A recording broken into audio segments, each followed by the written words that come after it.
दोस्तों, आज 11 नवंबर राष्ट्रीय शिक्षा दिवस, नेशनल एजुकेशन डे आज का दिन है। कितना एजुकेशन का विकास हुआ, कितने लोग शिक्षा पर जागरूक हुए, ये हम आप सभी लोग जानते हैं। अपनी बातों को पूरा शुरू करने से पहले तो आपको राष्ट्रीय शिक्षा दिवस की बहुत बहुत शुभकामना। और आज का शुभ विचार कोट्स है, the only solution to most difficult problem today in the society, country and world is character. If character is lost, no prestigious remains.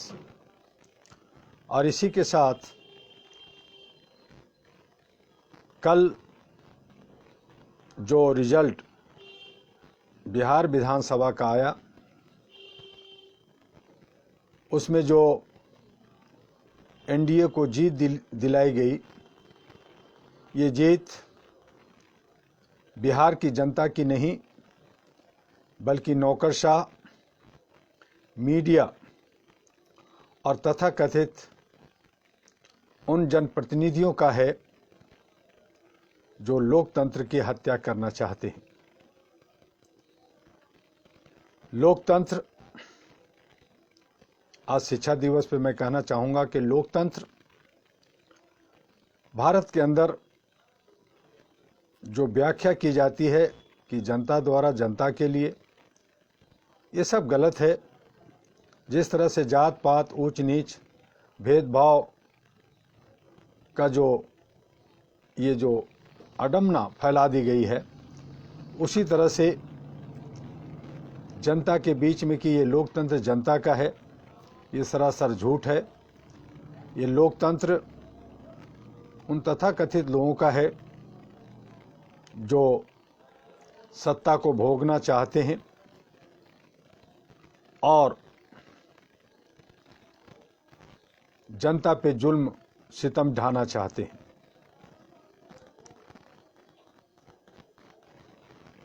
जो चुनाव निष्पक्ष होनी चाहिए, वो चुनाव निष्पक्ष नहीं बल्कि अब मशीनों का गेम, जोड़ तोड़ का गेम और उन नौकरशाहों को खरीदने का, जहां भ्रष्टाचार ख़त्म करने पे बहुत सारी सरकारें बनी, आलू प्याज की कीमतें बढ़ने पे, महंगाई पे बढ़ने पे सरकारें बदली, वहां भ्रष्टाचार रात दिन बहुत बढ़ता चला जा रहा है। क्योंकि नौकरशाह जिन्हें 1 लाख सैलरी मिलता है, अगर मैं कहूं कि साल में 10 लाख सैलरी मिलता है, तो 10 साल में उसे 1 करोड़ मिलेगा और 100 साल में उसको 10 करोड़ मिलेगा। उन नौकरशाहों को चंद इधर से उधर मशीनों में, बाकी चीज़ गड़बड़ी में, अगर एक बार एक झटके में अगर 10-20 करोड़ मिल जाए तो वो क्यों छोड़ेगा। तो इस तरह से लोकतंत्र को मजाक बना दिया गया है और चंद लोग पैसे के खातिर अपने ज़मीर को बेच दिया है। और यही हमारा सबब है गरीबी का, यही गुलामी का। मैं बचपन में बिहार के लोगों द्वारा ही लिखित एक कहानी पढ़ा था कि जंगल का शेर, छोटे छोटे सभी जानवर जो जंगल में जितने भी बाकी जानवर हैं, चूँकि जंगल का राजा शेर होता है, उसने कहा मैं सबको खा जाऊंगा। सब ने कहा कि भाई सबको क्यों खा जाते हो, एक एक करके खाओ ताकि कुछ तो परिवार बचेगा। यही हालत कमोबेश हमारे समाज के अंदर, हमारे देश के अंदर हो रहा है। ये जंगल और जादू टोना का देश, जो हमारे देश के प्रधानमंत्री ने भी कई बार बोल चुके हैं, बाकी बुद्धिजीवी भी कहते हैं कि ये जंगल और जादू टोना और नशे में धूर्त और गुलामी में जीने वाला देश रहा है। तो जंगल का शेर एक एक जानवर को खाने लगा। लोगों ने कहा चलो एक एक ही खा रहे हैं, बाकी तो बढ़ रहे हैं, बाकी तो बच रहे हैं।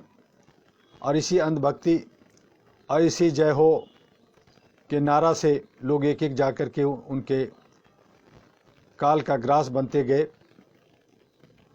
लेकिन समय के अंतराल में जो एक खरगोश ने कहा कि मुझे तो खा जाएगा, उसकी बारी थी, लेकिन मैं कुछ जुगत लगाता हूँ। आज के नौजवान भी कुछ जुगत लगाते रहते हैं लोकतंत्र बचाने के लिए, आवाज़ उठाने के लिए, कि उन्हें भी ऐन कैन परकान की तरह से कई केसेज में दबा करके फंसा करके मार दिया जाता है या उसके हौसले को काट दिया जाता है, ख़त्म कर दिया जाता है। खरगोश जाता है घूमता टहलता कि उसे आज तो मरना ही है, आज तो शेर जो है वो खा जाएगा। लेकिन वो देर करके जाता है और अपनी जुगत से शेर के सामने आता है। शेर दहाड़ता है कि एक तो मैं सुबह से भूखा हूँ और तुम उछलता कुलता आ रहा है, एक छोटा सा पिद्दा, इससे मेरा क्या होगा, आज मैं तेरे पूरे परिवार को ही खा जाऊंगा। तो आज लोगों को डराया जाता है इसी तरह से। और वो खरगोश का बच्चा कहा कि भाई आप राजा हैं, आप शक्तिशाली हैं, लेकिन मैं क्या करूं, रास्ते में आ रहा था एक बब्बर शेर मिल गया और मैं दोस्तों को लेके आ रहा था, अपने भाइयों को लेके आ रहा था कि मेरे से आपका पेट नहीं भरेगा। तो मैं काफ़ी दोस्तों को लेके आ रहा था कि उससे आपका पेट भर जाएगा। लेकिन उस बब्बर शेर ने मेरे दोस्तों को, भाइयों को, सबको खा गया और मैं बड़ी मुश्किल से उनसे छूट के इसलिए आया। कहा कि भाई एक मेरा शेर है जो मेरा इंतज़ार कर रहा है, वो हमारे जंगल का राजा है, मैं उसके पास जा रहा हूँ, वो मुझे खाएगा। तो उसने गुस्से से कहा लाओ मैं उस शेर को फाड़ डालूँगा। तो आज एक दूसरे को फाड़ने की बातें चल रही है। वो शेर गुस्से में तमतमाता हुआ कहा कि कहाँ है वो बब्बर शेर, और शेर को लाया जाता है एक कुएं के पास। और खरगोश का बच्चा कहता है कि देखिए आपसे लगता है डर के मारे इसमें छुप गया। वो शेर कुएं के पानी में अपना अस्क देखता है, दहाड़ता है, उसकी आवाज़ कुएं में गूंजती है और वो सोचता है कि सचमुच में दूसरा शेर इसके अंदर छुप गया है। और वो दहाड़ता हुआ उसके अंदर कूद पड़ता है और वो अपनी जान गंवा देता है। तो आज हमारे कमोबेश देश के अंदर कुछ तथाकथित शेर हैं जो दहाड़ रहे हैं। लेकिन मुझे विश्वास है कि एक नौजवान कोई पैदा लेगा, कोई एक ऐसा बंदा पैदा लेगा जो भारत के तकदीर और तदबीर को बदल देगा। हम विश्वासी लोग हैं, हम उम्मीद करने वाले लोग हैं। 33 करोड़ देवी देवता भारत में हैं, फिर भी हम इस आस और इस उम्मीद में लगे हैं कि कोई ऐसा भगवान आएगा जो हमारी गरीबी को, हमारी अशिक्षा को, हमारी मजबूरी को, हमारी गुलामी को ठीक करेगा। और इसी उम्मीद में हम जी रहे हैं। और कई जो भी दबंग, कोई भी बाहुबली दिखता है, हम उसे भगवान और जय हो का नारा लगाने लगते हैं, ताकि हमें लगता है कि कोई न कोई भगवान फिर से आ गया। तो 33 करोड़ प्लस 34 करोड़ 35 करोड़ ऐसे बढ़ते चले जाएंगे। कब सही माने में भगवान आएगा, कब कौन सही माने में हमारे समाज को, हमारे देश को बदलेगा, इस पे लगातार हम लोग सोचते रहते हैं। और इसी विश्वास के साथ हम लोग जी रहे हैं, अपनी अज्ञानता में, अपने जात धर्म ऊंच नीच के भेदभाव लेकर के, तरह तरह के लोगों के बहकावे में आकर के हम जी रहे हैं। ये तो शुक्र है कि मुस्लिम लोगों में वहाँ इंड कर दिया गया है कि मोहम्मद आखिरी पैगंबर है, उसके बाद कोई पैगंबर नहीं होगा। अगर वहाँ भी होता कि दूसरा भी, तीसरा भी, चौथा भी और बहुत सारे आएंगे तो पता नहीं क्या होता। लेकिन भारत के अंदर अभी आस है कि हमारे और भी भगवान आएंगे और हमारे को सुधारेंगे। 140 करोड़ की आबादी में चंद लोग भगवान बनने की कोशिश में या भगवान अपने को दिखा करके बाकी को ठगते हैं, अपने ज़मीर को बेचते हैं और हम उस अंधभक्ति में जीते हैं और उसकी जयकार करते हैं। तो इस तरह से ये लोकतंत्र ख़त्म होता चला जा रहा है। फिर से हम लोग गुलामी की तरफ बढ़ रहे हैं और चंद लोग अपनी ज़मीर बेच कर करके खूब सारे पैसे इकट्ठे कर करके बैंकॉक, मॉरिशस और बड़े बड़े रिजोर्ट्सों में जा कर के मौज मस्ती ऐश कर रहे हैं। बहुत सारे जनप्रतिनिधि, बहुत सारे लीडर्स बीवियों को छोड़ करके कहते हैं कि बीवी, एक बीवी से क्या होगा, मेरे पास तो 10, 20, 50, 100 बीवियां भी मेरे लिए कम है।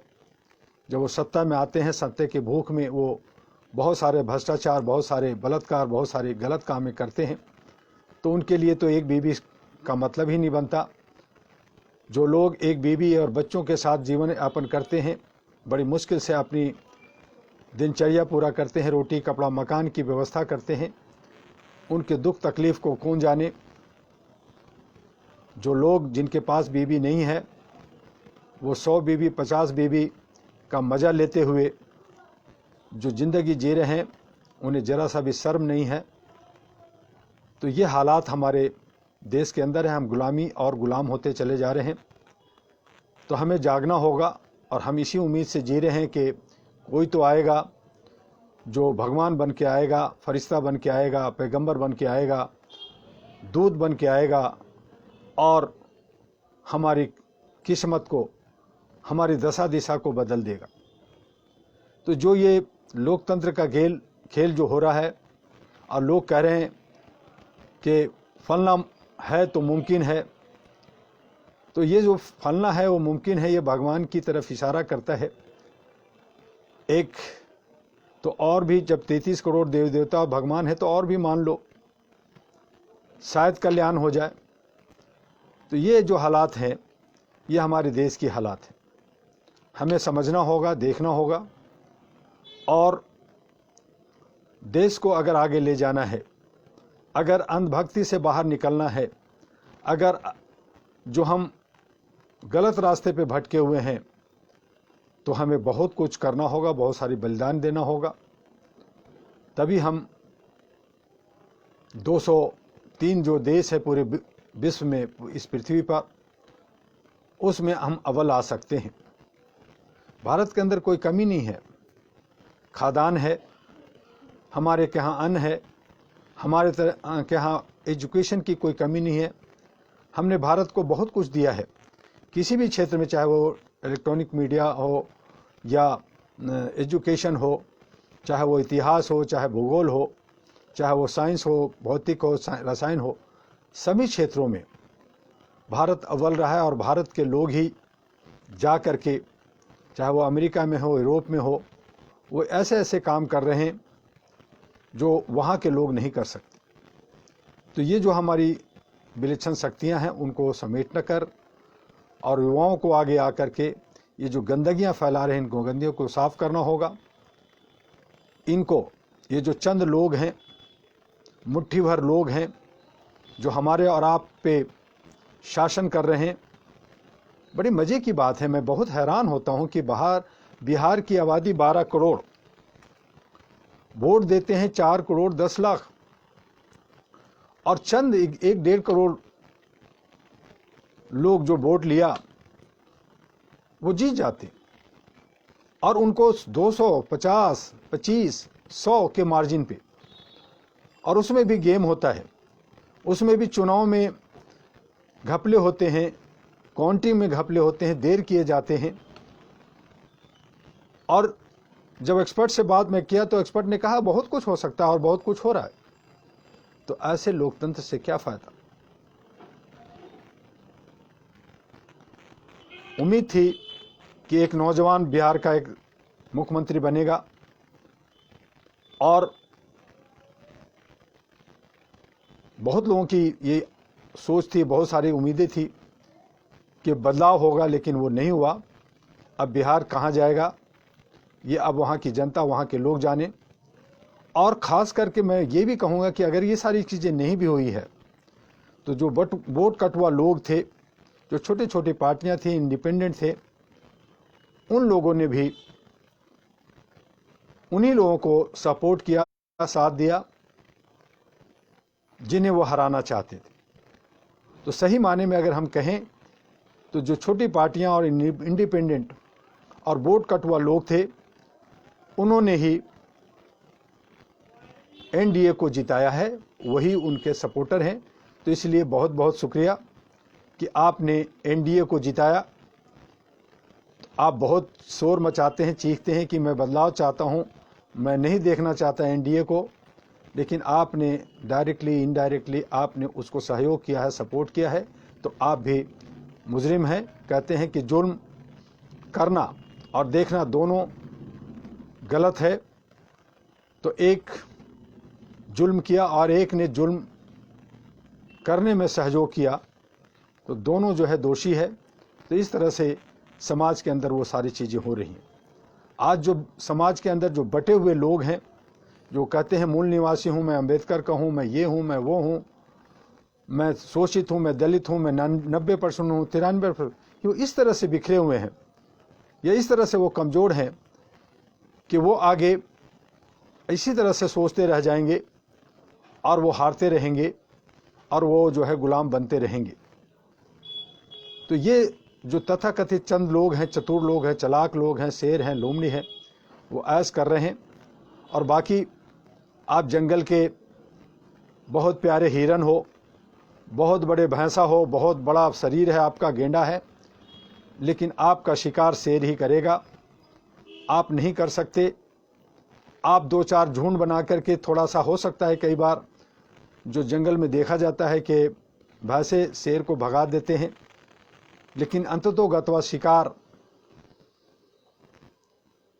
जो है वो भैंस या हिरन या बाकी जानवर ही होते हैं और शेर शिकार करके निकल जाता है।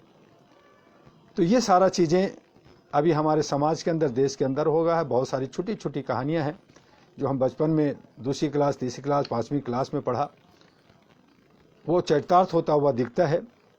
तो जिन लोगों ने ऐसी किताबें लिखी, ऐसी कहानियाँ लिखी, उनकी क्या सोच होगी। आज हमारी हालत भी उन्हीं तरह के गुजर रहे हैं। तो 140 में 139 करोड़ आबादी गुलामी, बेबसी में जी रही है और जो चतुर चालाक जो शेर लोमड़ी है वो ऐश कर रहे हैं, हमारा जो है शिकार करके हमारे शरीर को चीर फाड़ करके, चाक करके खा रहे हैं। और आप अपने को बचने में, बचाने में, चरने में, चराने में, चारे के रूप में आप जो है जिंदगी जी रहे हैं। तो जीते रहिए। और जो लोग, बुद्धिजीवी लोग जंतर मंतर पे या बहुत सारी जगहों पे जो मीटिंग करते हैं, बहुत सारे नौजवान जो चीखते चिल्लाते रहते हैं कि बदलाव होना चाहिए, ये होना चाहिए, जब तक वो लामबंद नहीं होंगे वो कुछ नहीं हो सकता। उनको जेल जाना होगा, उनको पिछवाड़े पे डंडे पड़ेंगे और वो टूटते रहेंगे। मैंने 33 सालों से मानवाधिकार पे काम किया, मानवाधिकार पे लोगों को जोड़ने की बात किया, ह्यूमन चैन बनाया, लोगों को जागरूक किया, लेकिन उससे भी कोई फ़ायदा नहीं होने वाला। कहीं इंसानियत नहीं दिखता, कहीं मानवता नहीं दिखता, कहीं ह्यूमैनिटी नहीं दिखता। ये किस खेत की मूली है ऐसा दिखता। लेकिन हम धुनी है, हम काम कर रहे हैं, आपको जगाने का काम कर रहे हैं, जगाते रहेंगे। आप जागें या ना जागें, तो चंद लोग अपने तरीके से काम कर रहे हैं, अपने तरीके से इतिहास बनाने की बात कर रहे हैं। लेकिन जो लोग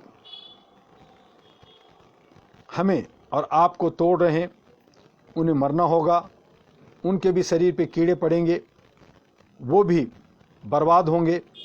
और अंत में जब पछताते हैं तो वो जो है उनका दर्द शायद आपको नहीं पता। मैंने बहुत लोगों को देखा है करीब से।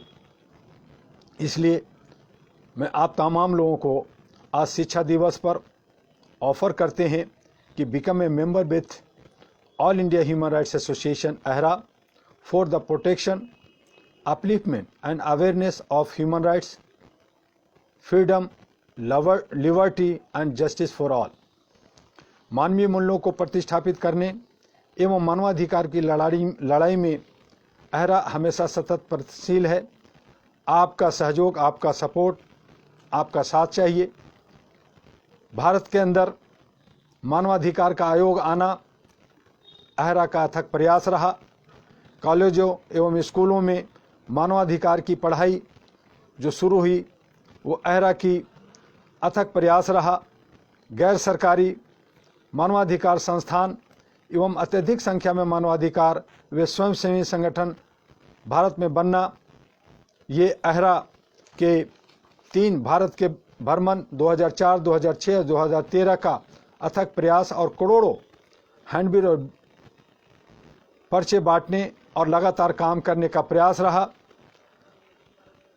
उससे देखा देखी, जलन में कहें या ईगो कहें, अहम कहें, बहुत सारी संस्थाएं पैदा ली और घरेलू हिंसा, कानून एवं सूचना का अधिकार AHRA के अथक प्रयास से सामने आया। लोगों में जागरूकता, अपनी आवाज़ को उठाने की हिम्मत, संगठित होकर भ्रष्टाचार, महंगाई एवं अन्य मानवीय मूल्यों के विषय पर आवाज़ AHRA के अथक प्रयास से शुरू हुआ। कई सामाजिक नेताओं को प्रत्यक्ष एवं अप्रत्यक्ष रूप से बनाने में AHRA ने अहम भूमिका निभाया।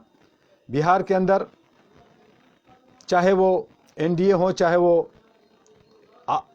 RJD हो, उन तमाम लोगों में हमारे AHRA के बहुत सारे साथी जीते हैं, कुछ लोग हारे भी हैं। लेकिन मैं जो जीते हैं उनसे मैं कहूँगा कि वो समाज के लिए, बिहार के विकास के लिए काम करें, और जो हारे हैं वो हिम्मत ना हारें, वो अच्छे काम करें, उन्हें फिर मौका मिलेगा आगे बढ़ने का। आइए, आपका स्वागत है AHRA नेशनल पार्टी के अंदर, AHRA हेडक्वार्टर दिल्ली में।